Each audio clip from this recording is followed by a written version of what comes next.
Hi everyone, this is APO Sports, and today we're going to go over the post-game reaction of last night's game between the Indiana Fever and the Seattle Storm. This was a surprisingly awesome game by the Fever. I was not expecting this, especially after, those two games after Minnesota where they seemed lost and really out of sort. They come back here and destroy Seattle, really just beat them comfortably. But one thing of notice that we can highlight is that they went to Aliyah Boston a lot, right? And this is one of the things that at least I've been asking for that the team needs to do is to get Aliyah Boston more involved on the offense, whether it is through her passing or through her scoring. But a lot of possessions need to start finishing with Boston either creating for others or creating for herself. And we saw a healthy diet of that in this game. But not only that, another observation that I hadn't made in the previous two games, or really, throughout, this has been a struggle throughout the season. But Natasha Howard, to me, had her best game of the season yesterday. And when you look at the box score, you might think, what? There's no way, right? She only has 6 points, whatever the case may be. But she was doing a lot of creating for others, finding other players. She was finding Boston around the post and in some pick and rolls as well. So there was an emphasis. So there was like a focus shift for Howard from I'm just going to post and try to score, which when she does, and she's got the mindset that she's going to score, she struggles to find others. But here, it seems like the effort, the emphasis was on trying to get others involved, but not just others. She was actively looking for Aliyah Boston. And same thing with Mitchell, same thing with the new players like Sims, although Sims was involved a little bit. We'll get into all that. But it was an amazing overall game, going through who, in my opinion, should be the focal point of the offense, and that's Aliyah Boston. And as you can see, when that happens, good things tend to happen. So what we're going to go today, we're not going to take too much time. We're just going to go over the box score at Basketball Reference. And then after that, just going over the chessboard evaluation from last night, just to see, how some of the possessions stacked together look like. And then, and that'll be it. That'll be our reaction for this game. All right, here we go. So here is, of course, last night's score, 95-75. The Fever beat the Storm by 20, which was really good. It's just good by quarter because this is really interesting. So the Fever win the first quarter by 6, so 26-20. But what I liked about the Fever offense was how consistent they were, right? So they scored 26 in the first quarter, and they did not let up. And then 24 the second quarter, then 24 again the third quarter, while still limiting the Seattle Storm to 20 points or less. So anytime that you do that, right? So each quarter, limiting the opposite team to 20 points or less, that means that if it's 20 points or less, the other team is going to end with less than 80 points. 80 points or less, right? If you hold them to 20. The Fever average 85, 86 points per game in the season. So really emphasis should be a lot of, sure, limiting the opposite team. But Seattle is just not a very good, I don't know. From what I saw yesterday, they didn't seem like a really good team or having a good offense. And of course, after you play the best offense in the WNBA in Minnesota, and then you go against someone like Seattle, you're gonna say, wow, our defense is amazing. But really a lot of it was also just the difference in talent that you're facing, right? So 26-20, 24-19, 24-17, 21-19. So you saw a dip in scoring in the fourth quarter because I think for the last 4 minutes of the game, the starters or bench players were put in for the garbage time. So that's why we see the dip. But if we still had the starters in, they might have scored 30 in the fourth quarter because that fourth quarter started with them scoring almost every possession. So that's what we have there. And then we're not really going to go over Seattle's numbers. Nika Omowik, I can never pronounce her name. but yeah, of course she had 17, and then the rest of the team didn't really show up at all. And then for the Fever, so we had 21 points, which it kind of seems nowadays that 20 points for Kelsey Mitchell is like automatic, right? Like that's what, okay, game's gonna start. You can already pencil in 20 points for Kelsey Mitchell because she just appears to be um, hitting that mark almost every game. And then Odyssey Sims 22, which is crazy. And I just had an observation because so Odyssey Sims, this is a player who was a free agent about what 2 weeks ago, uh, and the Fever picked her up from free agency, and then comes into a team and scores 22 points while dishing out 6 assists. So this tells you really that the WNBA is in need of an expansion because you have so many talented players out without a job right now, at least without a job in the WNBA, who can make an immediate impact on any team. So, yeah, the WNBA or women's basketball, there's just so much talent out there. So we need more teams in the WNBA. But yeah, 22.6 assists for Sims. I did think it was too much involvement by Sims, but we'll go over that in a little bit. 27 points by Aliyah Boston, 9 rebounds, 3 assists. I thought she should have had more assists because to me, she needs to be the person, in my opinion, again, she needs to be the person with more touches, more involvement than anyone else, meaning that she should result with more assists and more points than anyone else. But again, monster game by Boston, and I'm surprised that she doesn't have these 20 plus points per game throughout the season because she's definitely capable of doing that. And then Lexi Hall, 5 points, 9 rebounds, really bad collision with Gabby Williams in the first quarter, but thankfully she came back and she seems to be okay, and she even came back and hit a 3. So, but her impact for Lexi Hall. So I don't look at points or anything like that with Lexi Hall because her impact is in so many other areas that are not ever going to be shown in a box score. And then and Howard, right? So Howard, to me, like I said, was her best game. Only 1 turnover, 6 points, which is fine. She only shot four times, but 6 assists, 5 rebounds. I thought her impact on the basketball floor was definitely felt this game. And we're going to look also here at the advanced box scores because this also tells the story. So this usage, I've been complaining. There was a game two games ago about the usage percentage for the team. And one of the games that they lost against Minnesota, 18% usage by Aliyah Boston was that game. And then the following game, it was 20% usage by Aliyah Boston. This game, 37%. And then this correlates and pretty much impacts everyone else's numbers because you can see how the rest of the team performed just by Aliyah Boston having the most touches and the most usage. So then, offensive rating 127 to 101 for Kelsey Mitchell. This is good. This is respectable. Odyssey Sims 141 to 100. That is crazy. And then 137 and 94 for Aliyah Boston. Like, we haven't seen numbers like these in a while. Lexi Hall 143 and 98. But look at Howard. It's like Howard 2 games ago was a negative rating of 46, I think. Look at this one. This is a plus net rating of 53 with Natasha Howard on the floor. 50. This is a crazy turnaround. And this is why I say, because there's no way she had another game where this was the case, especially for a player that's playing more than 20 minutes. 147.94.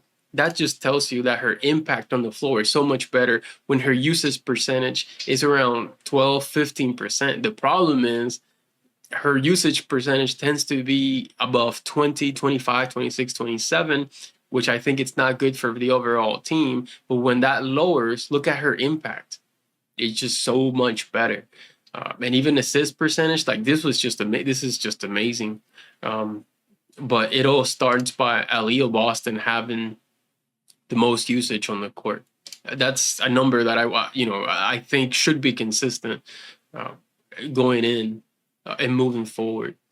And then Brianna Turner continues, in 18 minutes, continues to have crazy impact. And again, her usage 9%. She's not going to shoot a lot, but 144.98 because she moves the ball. Trying to find the open person, doesn't try to do too much, doesn't try to force things in any way, gives you solid defense, just great numbers, really. Powers, struggled a little bit. I think mainly because of those turnovers, right? So 40% on the turnovers, 72-95. But as far as the rest of the team, they were fine. And Petty didn't have the impact that she's had in the past two games or past game. But it was fine, especially now where you're trying to find minutes where you can find them. They're providing, I think the bench, especially these new players, are providing the minutes necessary to at least hang in there and do a good job. So I think they're fine.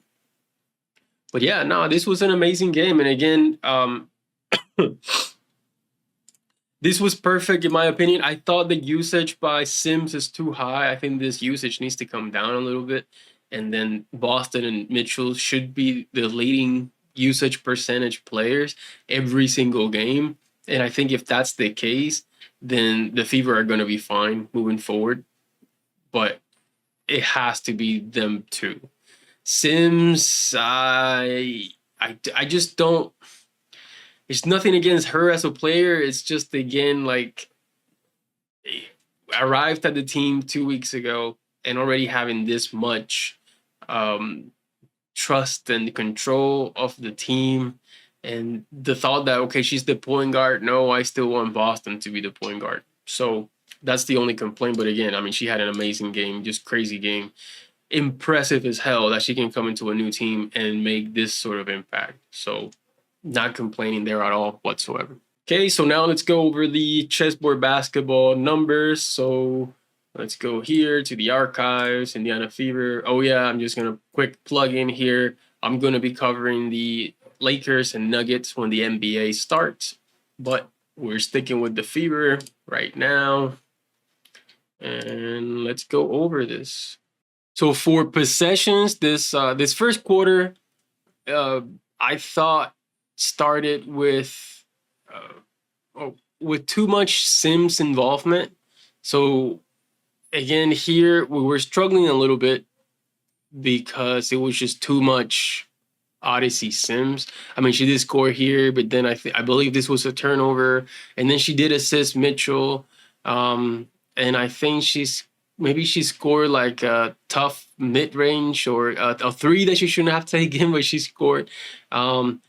And then she scored again. But I just thought to start the game, this is just too much Sims, right? But then she was taken out. And then here's where the fun really started with Mitchell and Boston. So Boston assisting Kelsey Mitchell.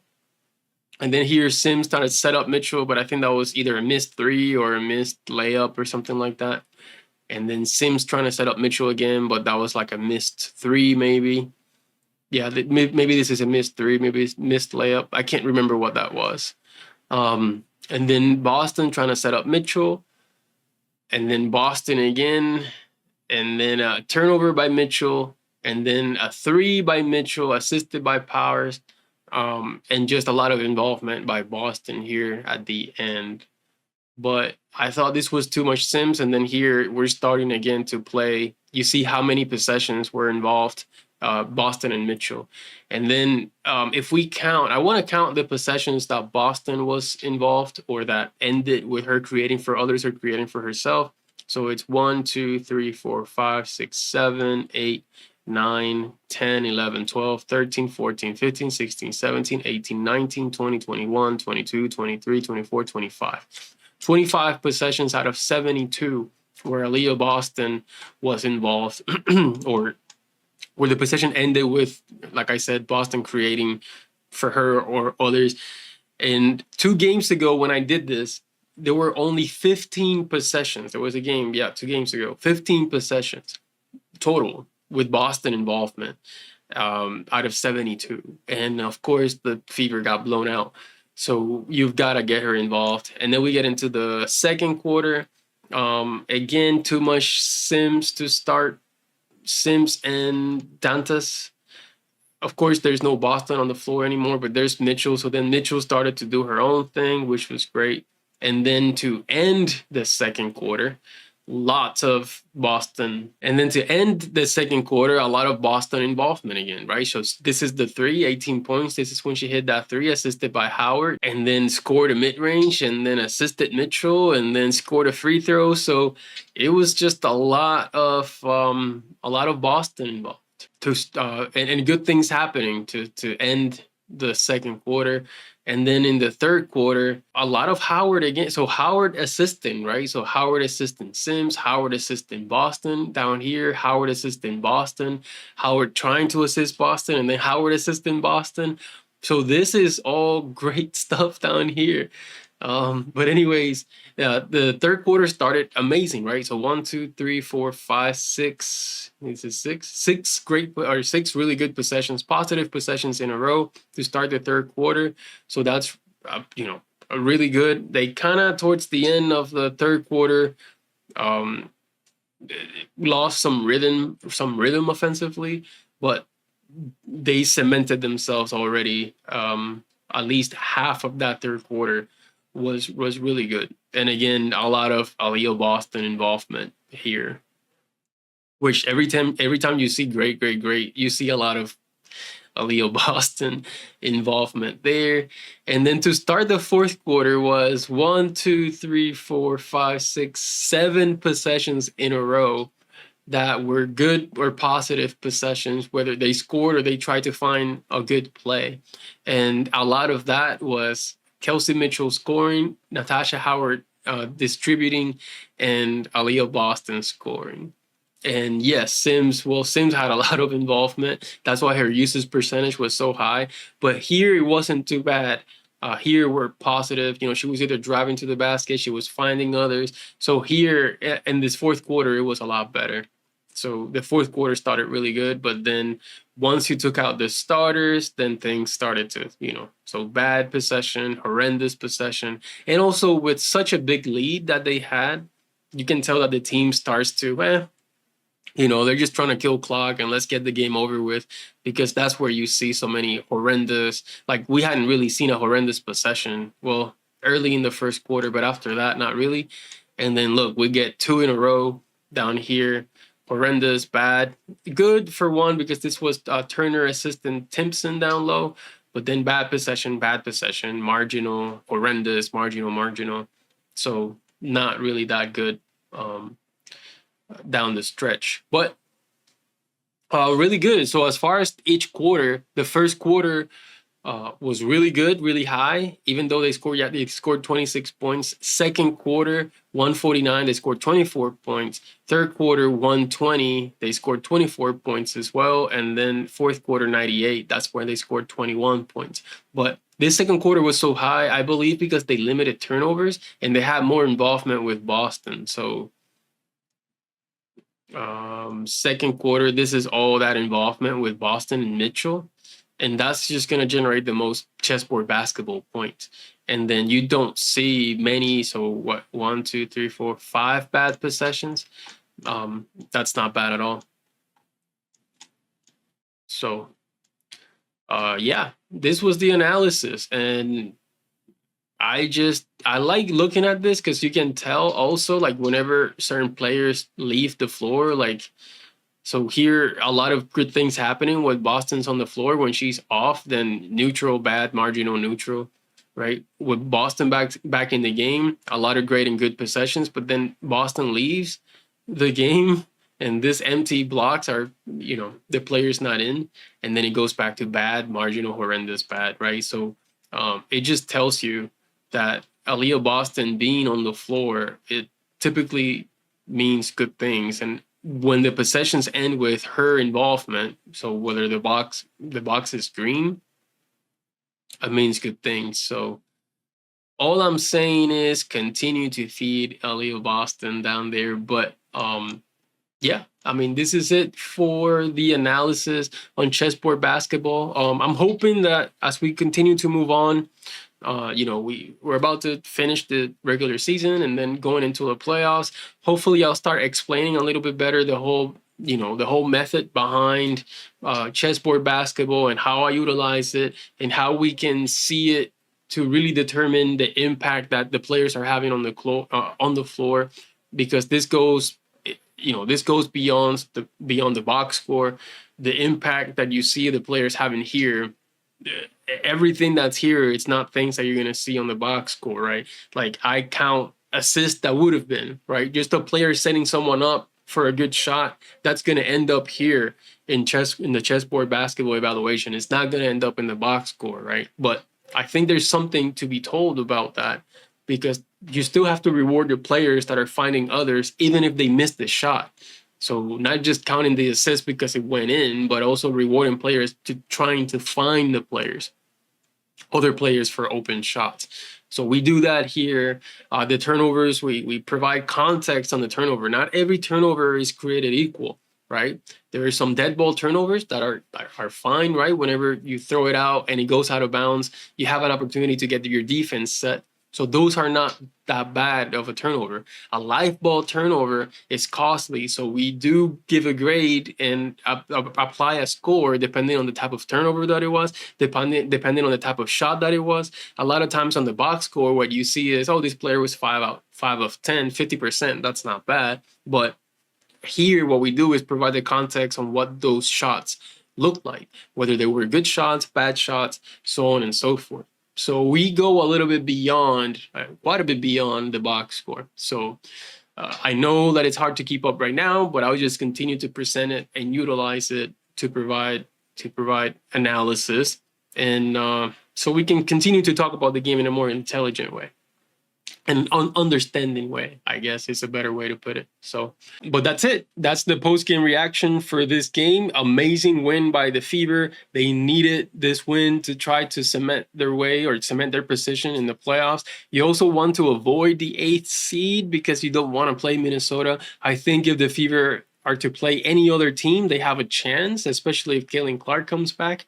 But if they play Minnesota in the first round, that's just going to be tough, right? So, I mean, we do want to get in the playoffs. We do want to have a chance to at least get out of the first round. And you only do that by avoiding Minnesota in the first round. So, amazing game. To me, this was my favorite game that the Fever played probably all year. I mean, my favorite non-Caitlin Clark game all year, mostly because of the Aliyah Boston involvement and how the other players were just trying to find each other, tons of ball movement, and continuing to feed, of course, Boston. So, yeah, I'm hoping that on Friday when they play the LA Sparks, that we see a lot of the same things happening as well. But we can only hope that the team can stick to that game plan because it obviously worked. So that's it. Thank you so much for watching, and I'll see you next time.